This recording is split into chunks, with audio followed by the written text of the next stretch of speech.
कहते हैं यहाँ समझ सोच के चलना, ये मृतलोक है, रास्ता बड़ा टेढ़ा मेढ़ा, नदी बड़ी गहरी गंभीर, पार करने के लिए मल्लाह नहीं और नौका भी नहीं है, बल्ली और बांस का कोई सहारा भी नहीं मिलता है, तो समझ सोच के चलना।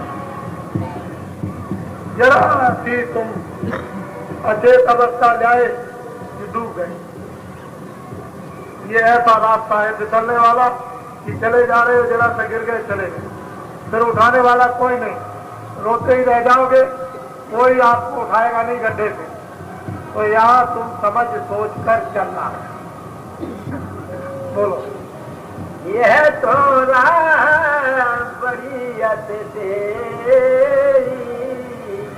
मन के साथ न पड़ना।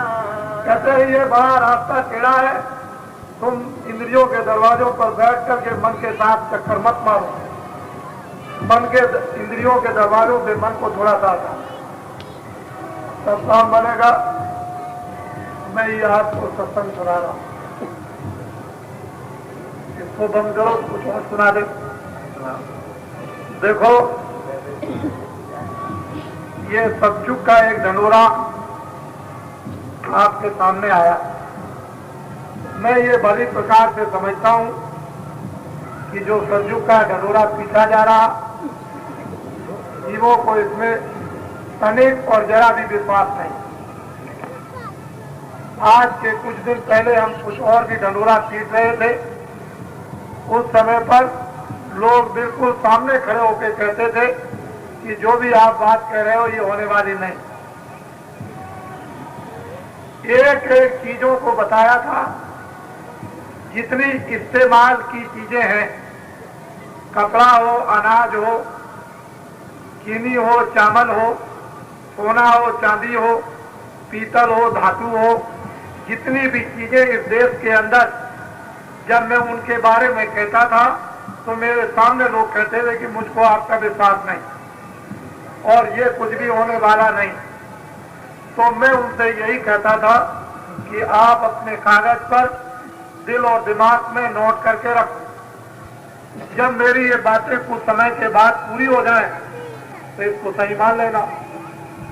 मैंने कोई बेहोशी में तो सतयुग का नारा लगाया नहीं, कोई मूर्खता में तो लगाया नहीं। मुझसे तो किसी ने ये कहा कि अपने धर्म संदेश के साथ एक ये भी आवाज लगा के लोगों को सुना दो, तो नहीं तो नया काम, एक नई आवाज खड़ी करनी पड़ेगी। तो इसी धर्म संदेश के साथ में जरा सा इनके कान में ये भी बात डाल दो। तो जब सतयुग आएगा तो आप क्या करोगे?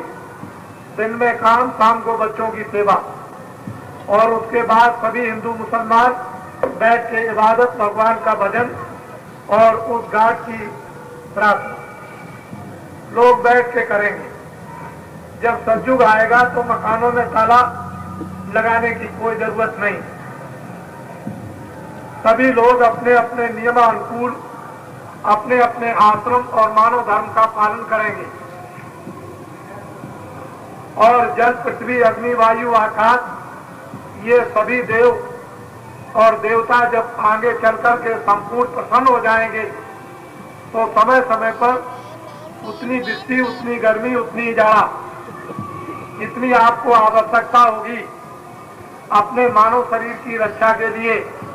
अन्न हो, सब्जी हो, फल हो, दूध हो, घी हो, मक्खन हो, कपड़े हो, ये हो वो हो, उतना ही आपको अधिक से अधिक, जिसको कहते हैं इफरात, ज्यादा से ज्यादा, ये आपको संग्रह वृत्ति और भावना आपके अंदर में इस प्रलोभन की ना हो कि आगे चलकर के हमको नहीं मिलेगा तो हम सब संग्रह कर लें।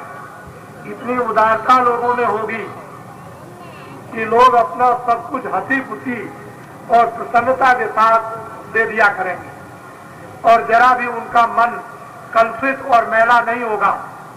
ये है सब सतयुग के लक्षण। आपने उसका एक छोटा सा रूप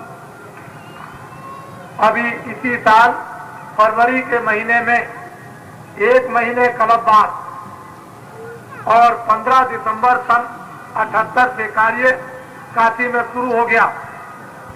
लेकिन एक आदमी से भी नहीं पूछा गया कि तुम कहां रहते हो, किसी ने नहीं पूछा। जितने भी रोटी बनाने वाले, सब्जी बनाने वाले, बर्तन मलने वाले, झाड़ू लगाने वाले, दिन रात नर नारी काम करने वाले, एक आदमी से भी नहीं पूछा कि तुम किस जात के हो और तुम कहां के रहने वाले। जो लेन में बैठ गया सब खाओ। देने वाला कौन है? वो तो बाबा जी ने ये ऐलान कर दिया था कि हमको जब जरूरत पड़ेगी तो हम गंगा महारानी से उधार मांग लेंगे, उधार। और काशी में जितनी आबादी है उस काशी की पूरी आबादी को यानी मैं 10 दिन भोजन करा सकता हूं। कितने लाख की आबादी है काशी की?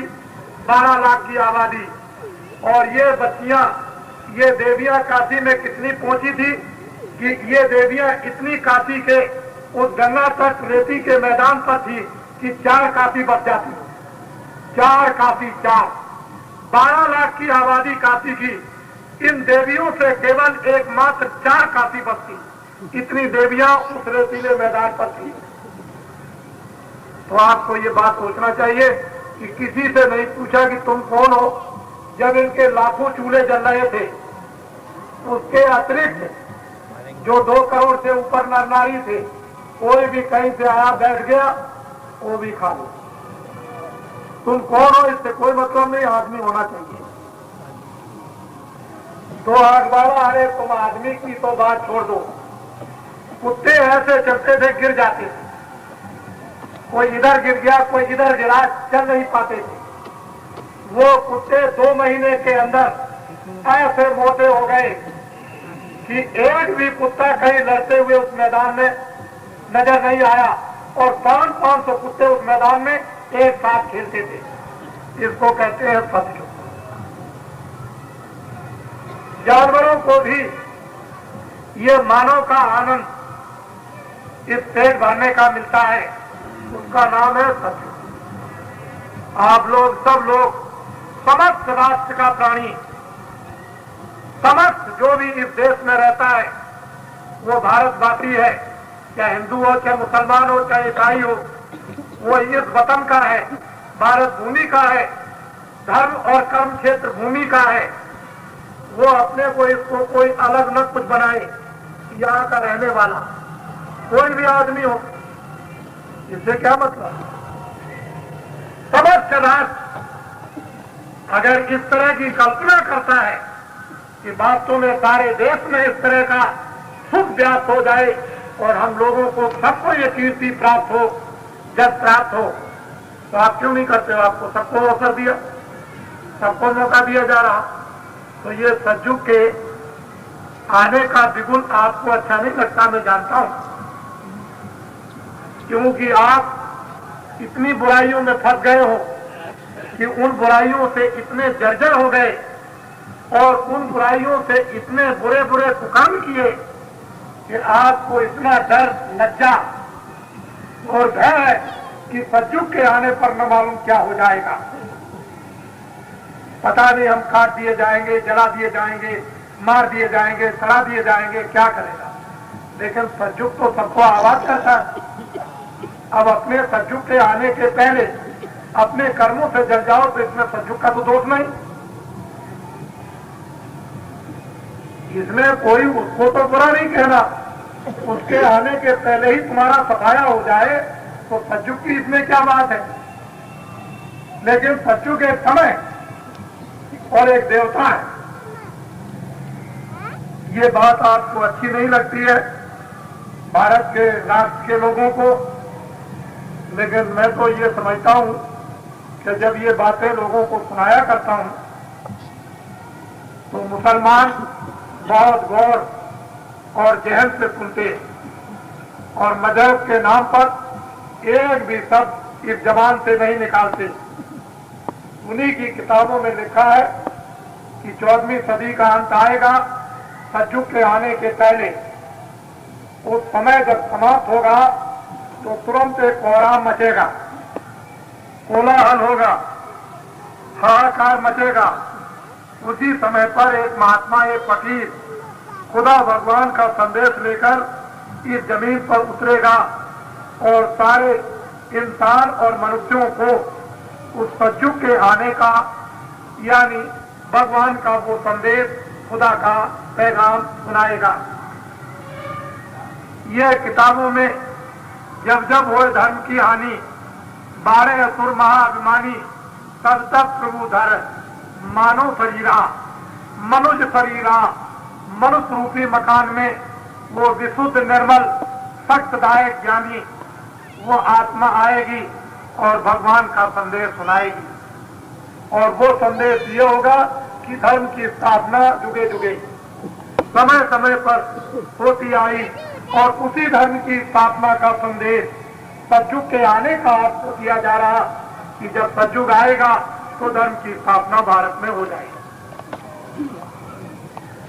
ये आपको अच्छा नहीं लगता, ये मैं जानता हूं भली प्रकार से, लेकिन उसमें मैं क्या करूं? मैं भी मजबूर और आप भी मजबूर। आप अपनी आदत से मजबूर, मैं भी अपनी आदत से मजबूर। मैं उस हुक्म का बंदा हूं और आप अपनी मन इंद्रियों के गुलाम बंदे हो। आपने इंद्रियों की गुलामी स्वीकार कर ली है और उसके आप गुलाम हो गए और मैं उसका गुलाम। मुझे तो उस मालिक की गुलामी करनी और आपको अपनी इंद्रियों की गुलामी करनी। तो इसके लिए मैं क्या, आप अपनी बात कहो और मैं उसकी बात कहूं। अब जो कुछ होगा वो तो समय आपको बताएगा। तो एक फकीर ने किताब में लिखा है, मुसलमानों ने और हिंदुओं ने मिलकर के पूछा कि फकीर साहब आगे कैसा समय आएगा। कोई लड़ाई हो रही थी हिंदू मुसलमानों में, उसी पर फकीर से कुछ पूछ रहे थे।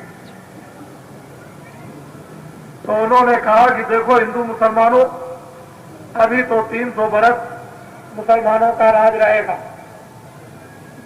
कश्मीर से एक आवाज आई कि जनेऊ काटे जा रहे, तमाम हिंदुओं के जनेऊ तोड़े जा रहे। उसी बीच में हिंदू मुसलमान एक फकीर की सोबत और सत्संग सुन रहे थे। ये प्रश्न उसी समय पर आ खड़ा था। उन्होंने कहा अभी तो मुसीबत का सामना करना है क्योंकि 300 बरस मुसलमानों का राज रहेगा। तो कहने लगे फिर क्या होगा कि सफेद चमड़ी वाले आएंगे, भारत में तिजारत करेंगे और थोड़े दिनों में इतने धनी मानी शक्तिशाली हो जाएंगे कि मुसलमान बादशाहों को मार भगाएंगे। फिर क्या होगा? कहने लगे कि सफेद चमड़ी वालों का राज होगा, सूरज जहां से निकलेगा, जहां डूबेगा, वहां तक सैकड़ों वर्षों तक राज चलेगा। फिर क्या होगा?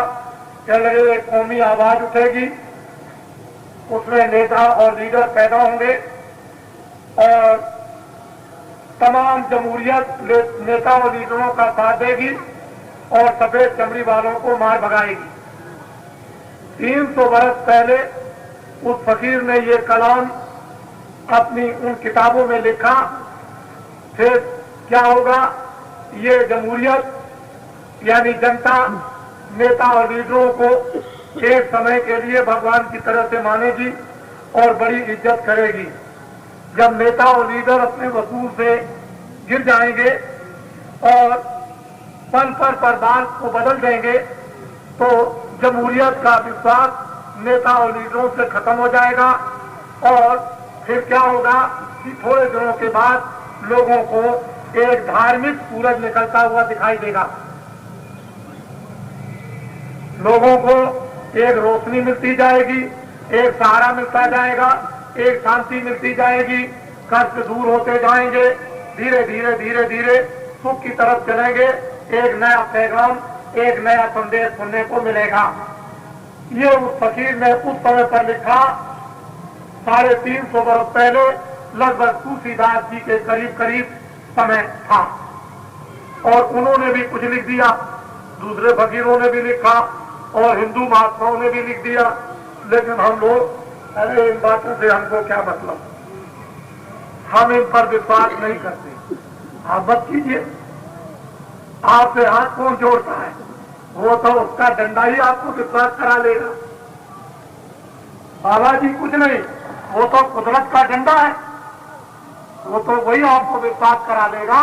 आप विश्वास मत करो थोड़े दिन के लिए, कुछ दिन के बाद कर लेना, लेकिन कलयुग में सतयुग आएगा। जो भी कार्य करो ऐसे कार्य करो जिससे आपकी सेवा का दूसरों को सही माने में लाभ और मानव मानव बन जाए, चरित्रमान सदाचारी बन जाए। ऐसा नहीं है कि हम दूसरों को परोपदेश कुशल बोलते रहे, दूसरों को शिक्षा देते हैं, भांग मत पियो और अपना गोला डकार लेते हैं, अपना खा जाए दूसरों को शिक्षा दें ये भांग मत पियो, बीमारी कैसे दूर होगी।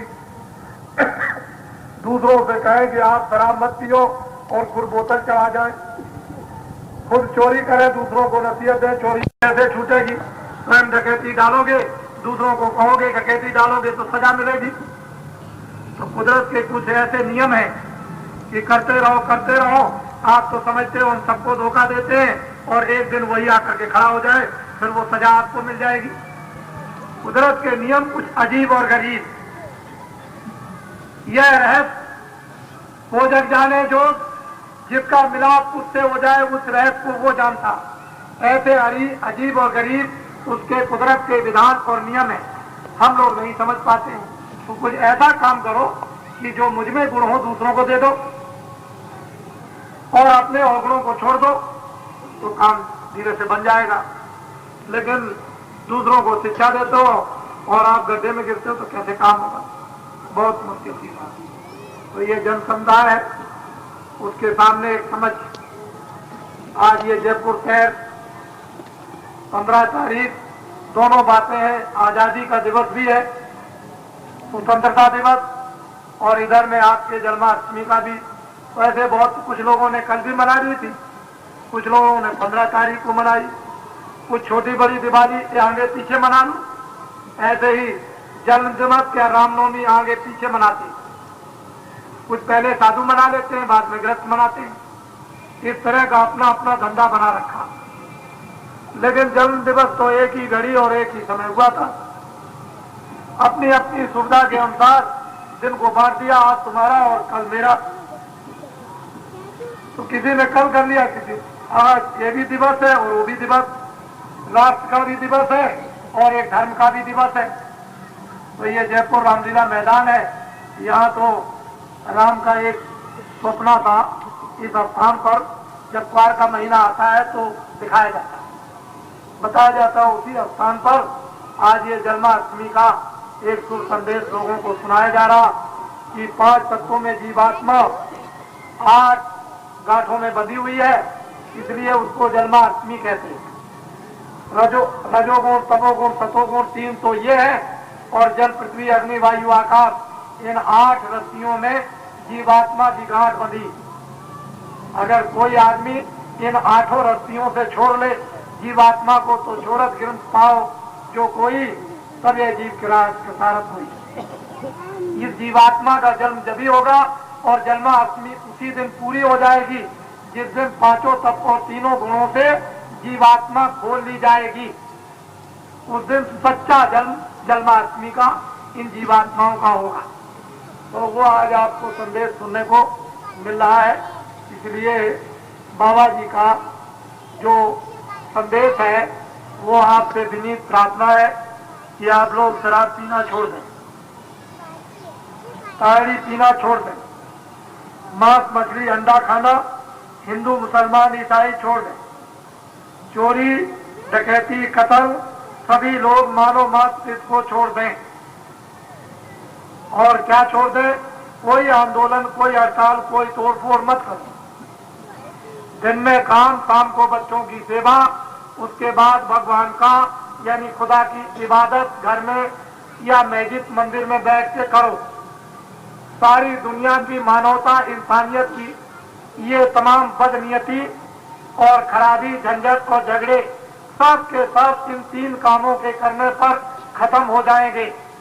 सारा राष्ट्र, एक आबादी, एक आराम के उस समय काल में पदार्पण लेगा, जबकि लोग सभी मानव मात्र आराम का एक अनुभव करने लगेंगे, सुख शांति का इनको अनुभव होने लगेगा और वस्तुओं की भरपूरता का शरीर रक्षा के लिए इनको अनुभव होने लगेगा।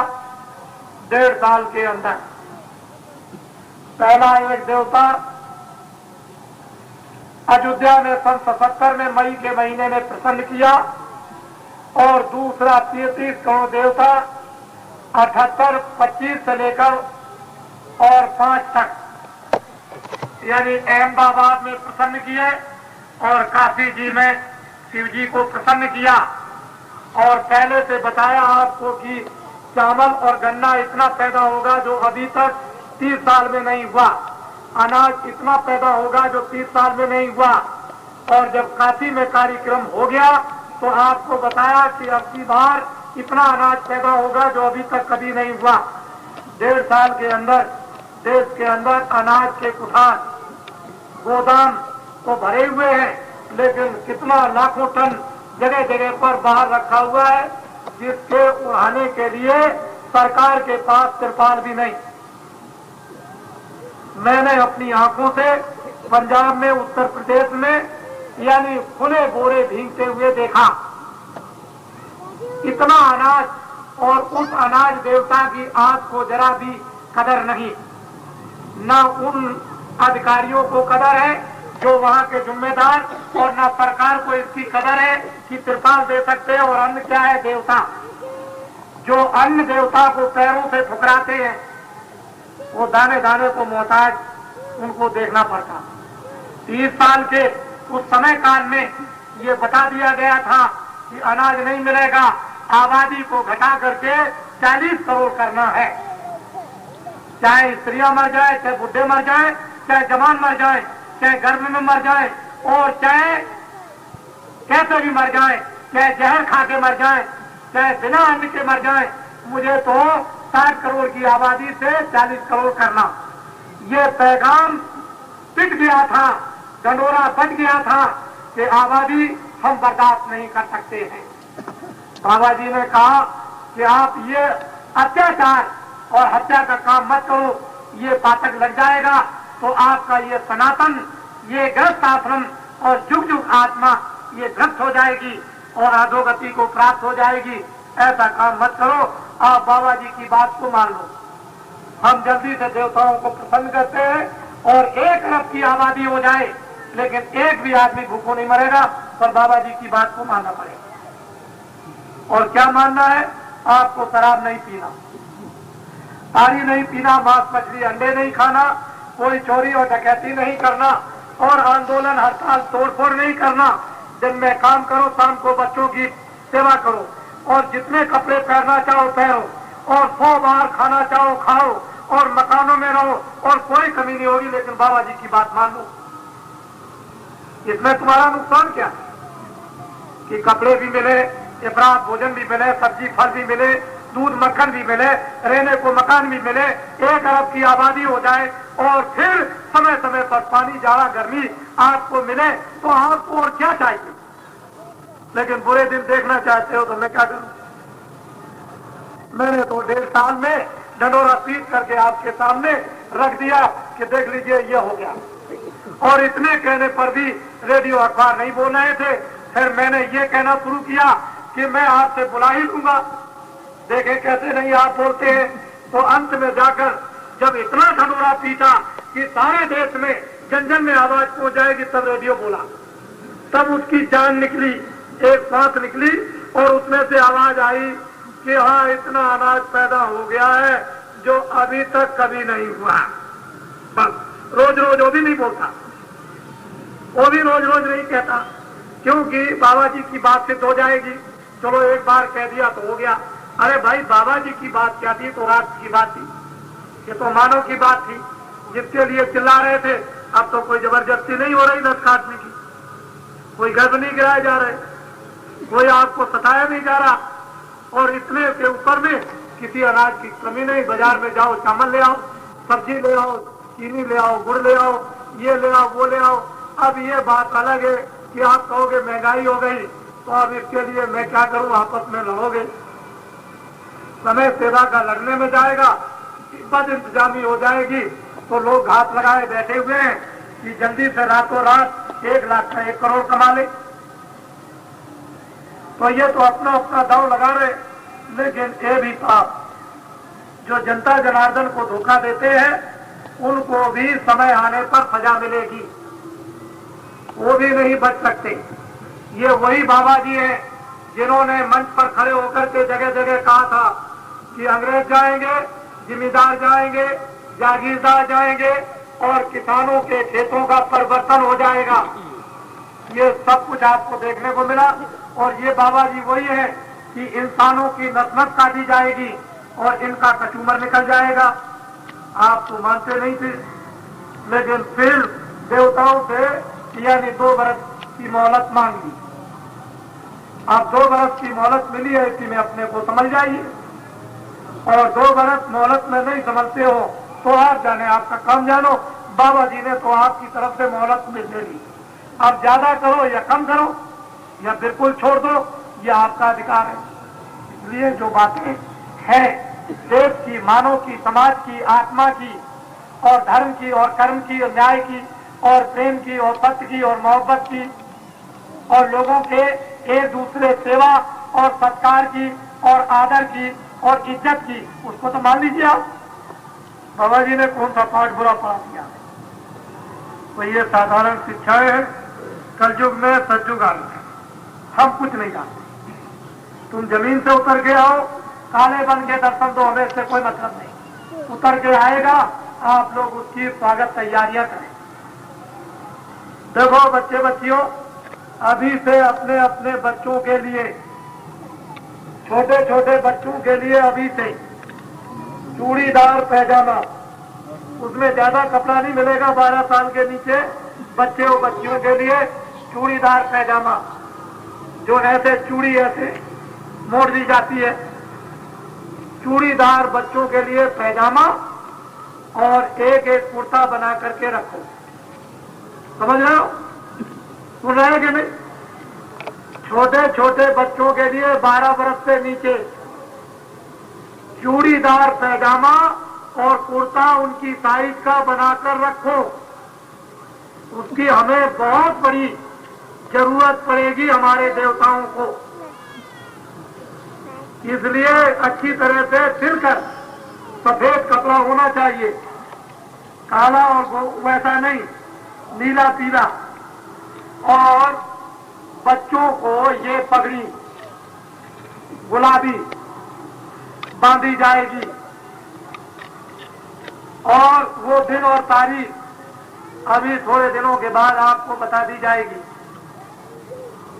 और बच्चों का एक कार्यक्रम सारे देश में होगा। अभी तो आपने देखा होगा जयपुर में कि जानवर, हाथी, घोड़ा, बैल, ऊंट, गधा, बकरी और कुत्ता और बिल्ली आपने देखा, तो बाबा जी को कोई पागलपन है? लेकिन आप खड़े होकर के देख रहे थे और उस समय पर आप कर रहे थे मजाक। ये सब बातें इतिहास में चिरतार्थ एक एक होंगी। आपको अभी कुछ नहीं मालूम है। अभी बच्चों का कार्यक्रम तारीख निर्धारित होने पर होने जा रहा सारे देश में।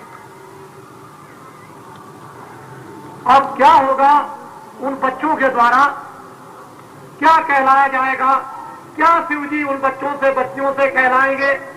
अरे तुम क्या है, आसमान से फरिश्ते और कब्रों से भी फरिश्ते आकर उन बच्चों के सामने खड़े हो जाएंगे। आपको भी क्या मालूम? खैर हमारी बातें तो ऐसी हुआ करती है, हंसी। हम तो ऐसी बातें आपको सुनाते हैं जो आपको कभी विश्वास न और आपकी बुद्धि में घुसे ना। ऐसी बातें सुनाने का हमारा काम। और ये आपको याद कराना, मनाना नहीं कि जब हमारी बातें आपके सामने आ जाए तब मान लेना। याद जरूर रखना।